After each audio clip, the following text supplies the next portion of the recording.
The skies turned dark as the Galactic Empire's fleet loomed over Earth, an armada so vast it seemed to devour the heavens. Their ships were sleek, angular monstrosities, bristling with weapons that gleamed with alien precision. The world froze, captivated by the chilling sight. Within hours, a broadcast was transmitted in every language, a cold, synthesized voice. "Earthlings," it began, disdain dripping from every syllable, "you are insignificant specks in the galaxy. You will surrender unconditionally, or face obliteration. Your history, your culture, your existence, none of it matters. You will serve the Empire or be erased." The message was more a decree than an ultimatum, delivered with the arrogance of a conqueror unaccustomed to defiance. For them, Earth was another unremarkable planet to add to their list of conquests. They recounted the fall of far greater civilizations, empires spanning millennia, crushed in days. Humanity, they claimed, was a backward, divided species, a footnote in the grand tapestry of the galaxy. The global response was chaotic at first. World leaders scrambled to make sense of the invasion, their debates punctuated by fear and disbelief. Yet, as the enormity of the threat became clear, something remarkable happened. Lines on maps faded. Long-standing rivalries were set aside. Nations began to communicate, pooling resources, knowledge, and strategy. Scientists worked around the clock, analyzing the invaders' technology. Engineers repurposed satellites and old defense systems, while military strategists devised plans that played to Earth's strengths. If the aliens viewed Earth as primitive, humanity would use that arrogance against them.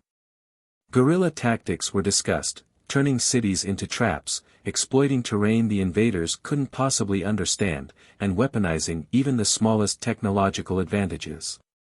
To the Empire, humanity's efforts were laughable. Their officers dismissed the scattered resistance as futile. Their soldiers, clad in impenetrable armor and wielding devastating energy weapons, saw themselves as invincible. But Earth had a secret weapon: adaptability. Unlike the stagnant, complacent Galactic Empire, humans thrived under pressure. The invaders' arrogance quickly escalated to cruelty. To show Earth the futility of resistance, they targeted symbols of human culture. Ancient landmarks were reduced to ash, cities were bombarded, and the skies over entire continents burned with alien firepower. They wanted to crush humanity's spirit, to force surrender by erasing the very identity of the species. Instead, they ignited a fire that burned hotter than ever. The destruction became a rallying cry. The streets of ruined cities filled with volunteers. Underground networks flourished, distributing resources and spreading messages of defiance. The motto spread like wildfire: "If we die, we take them with us." This was no longer about survival. It was about legacy. Humanity would not kneel. If the Galactic Empire wanted Earth, they would pay for it in blood. The first sparks of rebellion lit up across the globe, small yet defiant, promising that this fight was far from over. The Galactic Empire underestimated humanity, dismissing them as a trivial obstacle. Their soldiers marched with practiced precision, their weapons optimized for efficiency against the usual forms of resistance: organized armies, predictable defenses, and single-minded opposition. They were masters of swift conquest, accustomed to overwhelming their enemies before they had time to react. Earth's chaotic, seemingly disjointed response was, to them, a sign of weakness. But what the Empire perceived as disarray was something they couldn't comprehend: adaptability. Humanity thrived in the unpredictable, excelling where rigid strategy failed. The Empire's overconfidence blinded them to this fundamental truth, and it would cost them dearly. At first, human counterattacks seemed insignificant. Small groups operated independently, but their actions were coordinated through networks the Empire didn't know existed. Cities became labyrinthine traps. Entire districts were rigged with explosives, collapsing buildings onto alien patrols. Civilians, dismissed as powerless by the invaders, played a vital role, blending into the rubble only to emerge as saboteurs. A critical figure emerged among the chaos, a tactician with a sharp mind and a deep understanding of the enemy's psychology. Whether they were a soldier-turned-strategist or a scientist who'd pieced together patterns in the aliens' behavior didn't matter. What mattered was their insight. The Empire's rigid command structure was a liability. Their reliance on centralized systems made them vulnerable to disruption. Hackers infiltrated alien communication networks, feeding misinformation and creating confusion in their ranks. Engineers reverse-engineered captured tech, repurposing it into weapons tailored for guerrilla warfare. They learned the weak points in the Empire's armor, their blind spots in Earth's dense urban and natural environments. Humanity wasn't just surviving, it was learning, adapting, and striking back with precision. The first major victory came in a mountainous region, where the alien fleet attempted to establish a ground base. Harnessing Earth's magnetic anomalies, humans developed improvised EMP devices, frying the electronics of several key ships. Stranded, the Empire's soldiers found themselves outmaneuvered in hostile terrain they didn't understand. What began as a skirmish ended in a decisive human victory, with wreckage scattered across the valley, a warning that Earth wouldn't fall easily. Another triumph came in the heart of a devastated city. Alien forces advanced with overwhelming numbers, but their arrogance left them blind to the traps set in the ruins. Coordinated explosions funneled them into choke points where human forces lay in wait. The invaders' technological superiority became irrelevant in the face of clever strategy and unrelenting resolve. What the Empire saw as disorganized defiance was a revolution fueled by ingenuity and determination. Every counterattack chipped away at their confidence, leaving cracks in their once impenetrable facade. Humanity had turned the tide, proving that they were far from the easy prey the Empire had assumed. In the sterile halls of the command vessel, the Galactic Empire's leaders convened, their confidence beginning to waver. The humans were not behaving as expected. Resistance had been anticipated, but not this level of ingenuity. Reports came in of key units lost to sabotage, of advanced equipment rendered useless by tactics that defied conventional logic. The humans were adapting too quickly, exploiting weaknesses the Empire hadn't realized they had.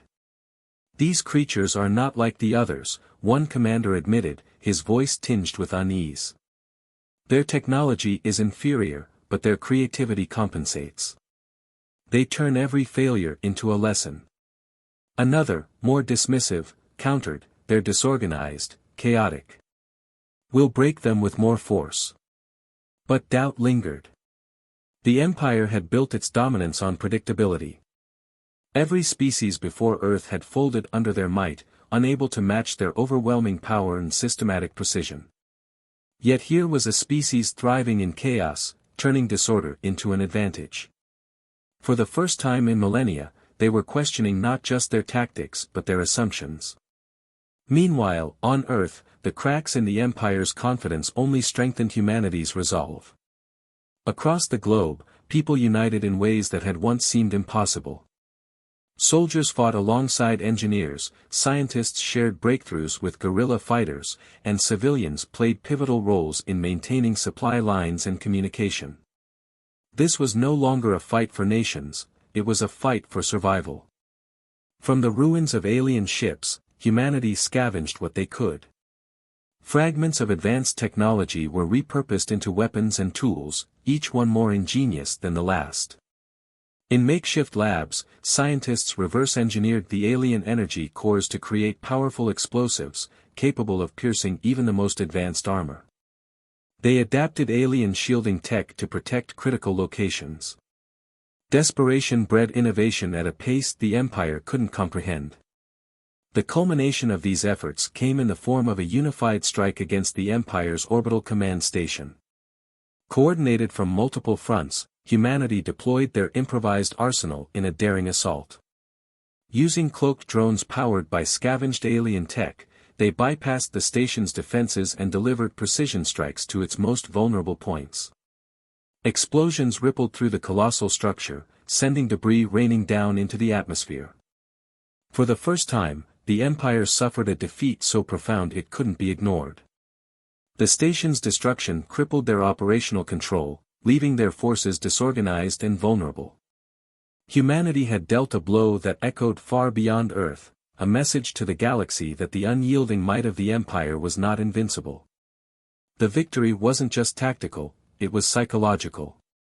To the humans, it was proof that they could win. To the Empire, it was the beginning of a fear they'd never known. The Galactic Empire, reeling from their losses, unleashed their fury.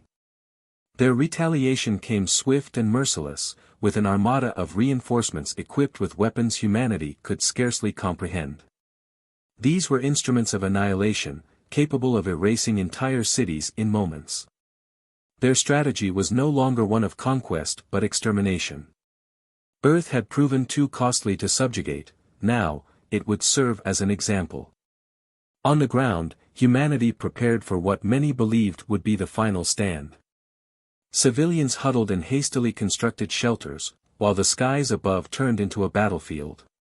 Messages of defiance, hope, and resolve were broadcast across the globe, uniting a planet that refused to bow. The world waited, hearts heavy but unbroken, as the Empire's fleet descended for their ultimate assault. The battle began with a fury that shook the earth. Alien ships fired beams of energy that scorched the landscape, but humanity fought back with a ferocity born of desperation. Artillery crafted from alien wreckage pierced through their shields, and missiles guided by modified drones targeted weak points in their massive vessels. At the forefront of the battle, the protagonist rallied their forces. Coordinating from a mobile command center, they issued orders that turned chaos into strategy. Traps laid weeks prior came to life as entire sections of the invading force were funneled into kill zones. In one daring maneuver, a team of volunteers sacrificed their lives to disable a critical enemy power core, setting off a chain reaction that destroyed several alien cruisers. Amid the carnage, moments of raw humanity shone through. A soldier carried an injured comrade to safety, refusing to leave anyone behind. Scientists in underground bunkers worked frantically to keep energy shields operational, their hands trembling but resolute. Civilians, who had no formal training, manned supply chains and communication networks, ensuring the resistance held together. The turning point came when humanity deployed their most audacious weapon yet. Using data gathered from countless battles, they had developed a way to overload the alien fleet's energy systems. A fleet of unmanned, cloaked ships, each loaded with destabilized alien cores, slipped through the Empire's lines. The resulting explosions crippled their flagship and sent shockwaves through the rest of the fleet. The aliens, now leaderless and scattered, began to retreat. Humanity, battered but unbroken, pressed their advantage, driving the invaders out of Earth's atmosphere. The final act of defiance came when the remnants of the alien armada, attempting to regroup, were obliterated by a coordinated strike from Earth's surviving forces. When the smoke cleared, Earth stood victorious. The Galactic Empire, once an unassailable force, had been humbled. Their fleet lay in ruins, their soldiers scattered, their pride shattered. Humanity's resilience, ingenuity, and unity had triumphed over overwhelming odds, leaving the Empire in retreat and the galaxy forever changed. The battle was over, but the scars of war remained. Cities lay in ruins, their skylines shattered and streets littered with debris. Yet, amidst the destruction, there was life. Survivors emerged from shelters, their faces marked by exhaustion and grief but also by an undeniable spark of hope. Crews of volunteers worked tirelessly to clear rubble, while others organized food and medical supplies for those who had lost everything. Across the globe, people came together not as citizens of individual nations but as members of one resilient species. Among the wreckage, humanity found an unexpected boon: alien technology. The remnants of the Galactic Empire's fleet, scattered across the planet, became the foundation for a new era. Scientists dismantled crashed ships piece by piece, deciphering their secrets. Energy cores were salvaged to create clean and limitless power sources. Advanced materials once thought impossible became tools for rebuilding infrastructure stronger and more sustainable than before. Earth wasn't just recovering, it was transforming. The war had forced humanity to reach heights of innovation, cooperation, and ingenuity that had once seemed unattainable. What began as a desperate fight for survival became the dawn of a technological renaissance. And in the heart of it all was the memory of the battle that had united the world. For the protagonist, the aftermath brought time for reflection. They thought back to the early days of the invasion, when humanity's survival seemed impossible. What had once been a fractured planet filled with petty rivalries had become a unified force, driven by a singular purpose. Sacrifices had been made, and the cost of victory was steep, but those sacrifices had proven humanity's strength. The scars left by the war weren't just physical, they were a reminder of what could be achieved when the species came together. The people of Earth had grown stronger, not just technologically but spiritually. Trust between nations was no longer a fragile hope but a foundation for the future. Borders still existed, but they were secondary to the shared identity forged in the fires of conflict. The protagonist felt pride, not just in the victory but in the resilience that had made it possible. Across the galaxy, rumors of the Empire's defeat spread like wildfire. Once seen as invincible, the Empire's fall became a story told in hushed tones on countless worlds. Planets long under the Empire's control began to rise, inspired by Earth's defiance. For the first time in millennia, cracks appeared in the Empire's dominion, and the seeds of rebellion began to grow. To those who might consider Earth an easy target, the message was clear. Humanity had proven its might, its ingenuity, and its unwavering resolve. No longer the victims of conquest, humans had become victors, a force to be reckoned with in the galaxy. Earth was no longer just a planet, it was a symbol, a warning. Asterisk, Earth is no one's to take. Asterisk.